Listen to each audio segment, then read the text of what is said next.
Hello বিশ্ব, hello বিশ্ব, hello বিশ্ব। আমি আবু কাসেম মোল্লা। এই যে আগে যেটা দেখালাম ওটা হচ্ছে আমাদের শীতলা মন্দির, আর এই যে এটা দেখালাম এটা হচ্ছে আমাদের তেঁতুল গাছ। এই তেঁতুল গাছটার সাথে আমি মানে কি বলবো, বন্ধু বলতে পারেন, আমার একটা ফ্রেন্ড।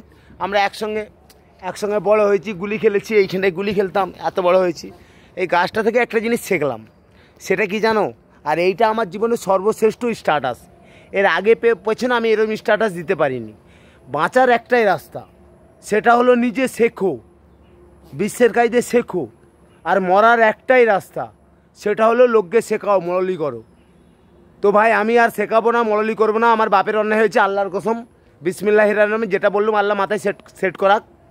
আমি শিখবো বাকি জীবন। আমি আজ জীবনে কাউকে শেখাবো না, আমি শিখবো, আল্লাহর কসম, বিসমিল্লাহির রহমানির রহিম। আর এই মন্দিরে দাঁড়িয়ে বললাম, আমি বাঙালির ছেলে, আমি বাঙালি। জাত ধর্ম অনেক পরে, আমার কাছে কর্ম, চরিত্র, মানুষত্বই সব।